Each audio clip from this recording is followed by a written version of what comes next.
Assalamualaikum warahmatullahi wabarakatuh. Perkenalkan, kami dari kelompok 2 yang beranggotakan Anissa, Ervina, Heldawati, Khifyati Zaukiah Putri Absarinur, Salsabila, dan Muhammad Zainullah. Di sini kami akan mempresentasikan hasil dari makalah kami, yaitu yang berjudul Investasi Sektor Non-Real.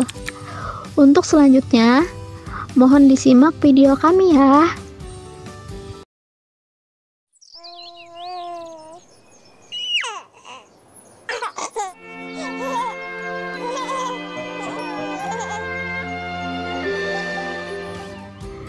Baik, kita masuk ke pembahasan pertama ya kawan-kawan, yaitu tentang perencanaan investasi pada pasar uang dan pasar modal.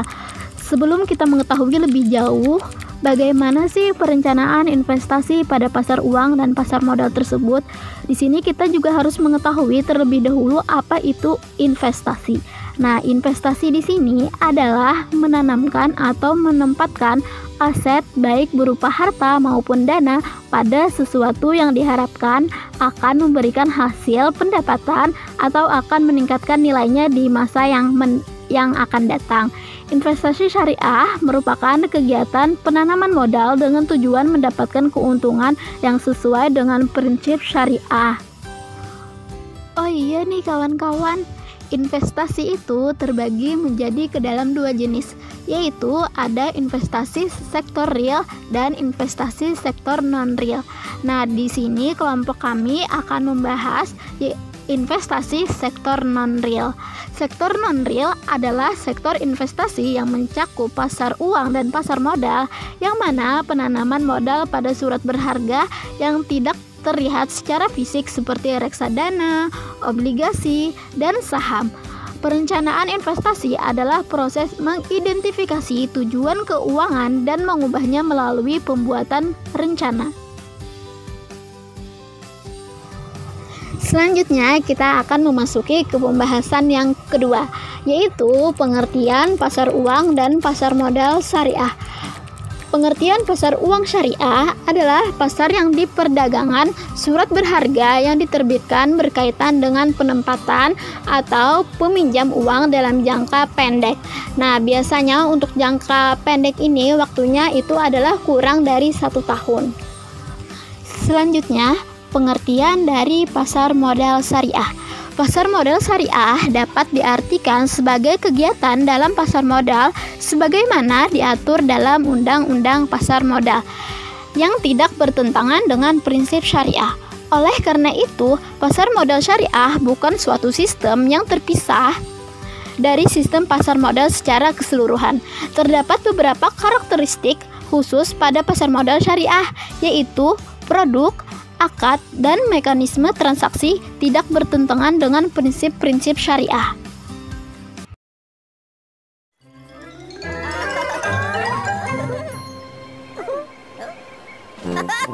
Wiki, Dipsy.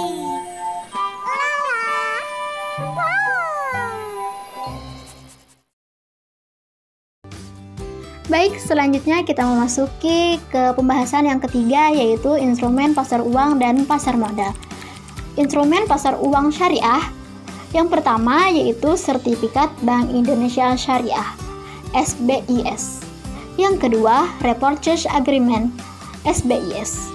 Yang ketiga, Surat Berharga Syariah Negara (SBSN). Yang keempat, Repurchase Agreement (SBSN).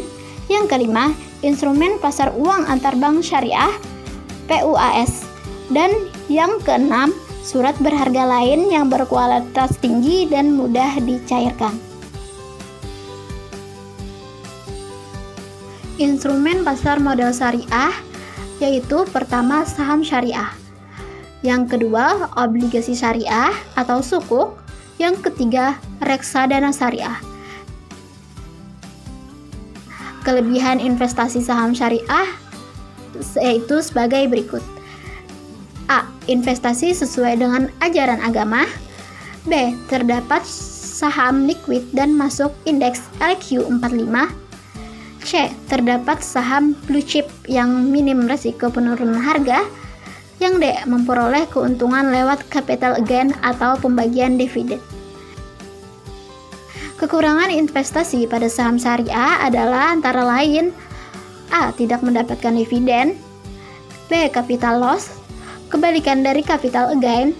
C. Risiko likuiditas. D. Saham dikeluarkan dari DES karena beberapa alasan tertentu saham dapat dihapus daftar efek syariah. Berikut beberapa kelebihan sukuk diantaranya seperti: A. Potensi keuntungan sukuk lebih tinggi dari rata-rata tingkat bunga deposito bank BUMN. B. Pajak investasi yang lebih rendah dari deposito, yaitu hanya 15% saja. C. Model investasi yang terjangkau. Kekurangan sukuk diantaranya seperti: A. Pasar yang berfluktuasi terlalu besar sehingga keuntungan yang didapat bisa menjadi berkurang. B. Sukuk termasuk ke dalam jenis investasi yang kurang liquid.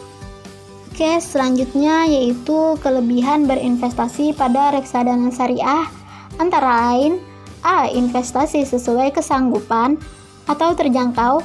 B. Bukan objek pajak atau beban pajak. C. Transparansi informasi dan perkembangan dapat dipantau secara harian melalui media. D. Relatif lebih tinggi. E. Mudah dijangkau. F. Lebih aman dan stabil. G. Diawasi oleh Dewan Pengawas Syariah atau DPS dan akan diaudit secara rutin.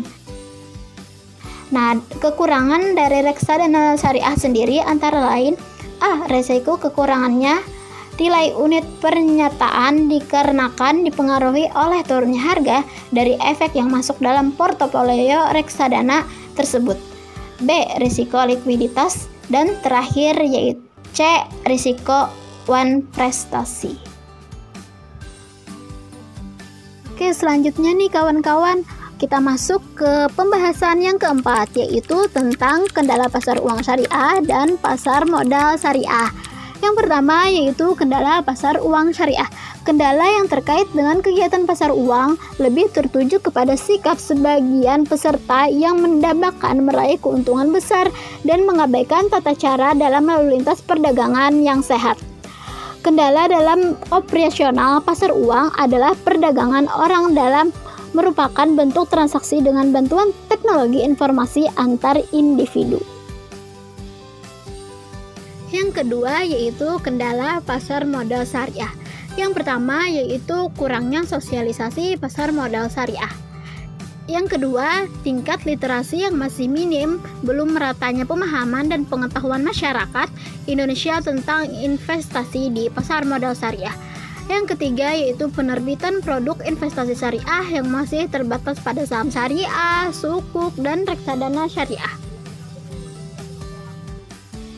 Nah, sekarang tiba saatnya kita memasuki ke pembahasan terakhir nih teman-teman, yaitu tentang strategi investasi di pasar uang dan di pasar modal syariah.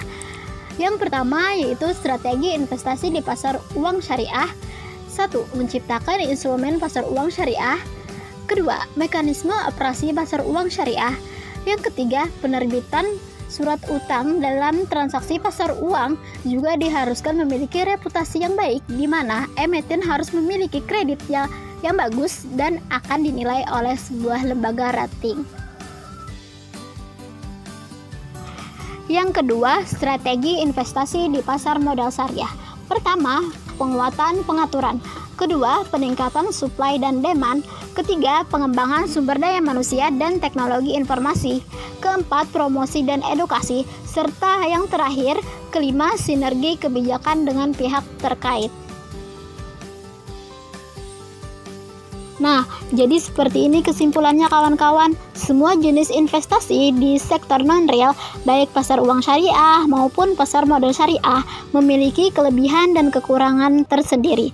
Masing-masing investor mempunyai karakter yang berbeda, sehingga jenis investasi yang cocok untuk tiap investor juga berbeda. Salah satu alasannya juga tergantung pada pengetahuan, pengalaman, dan keterampilan masing-masing orang.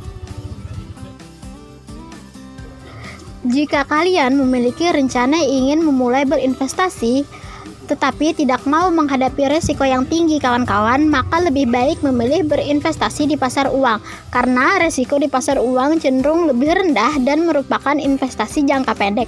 Jika masih pemula dan ingin berinvestasi di pasar modal, maka sebaiknya memilih reksadana syariah sebagai tempat awal untuk memulai berinvestasi karena dalam reksadana sudah mempunyai seorang pengelola dana atau yang disebut manajer investasi yang pastinya sudah berpengalaman dan ahli di bidangnya. Sekian dulu nih presentasi dari kami kawan-kawan. Semoga dengan adanya ilmu mengenai investasi sektor non-real ini kita semua dapat mengetahui arah dan tujuan kita dalam merencanakan keuangan dan dalam memulai investasi yang sesuai dengan keinginan dan kemampuan kita. Salah hilap mohon maaf. Wabillahi taufiq wal hidayah. Wassalamualaikum warahmatullahi wabarakatuh.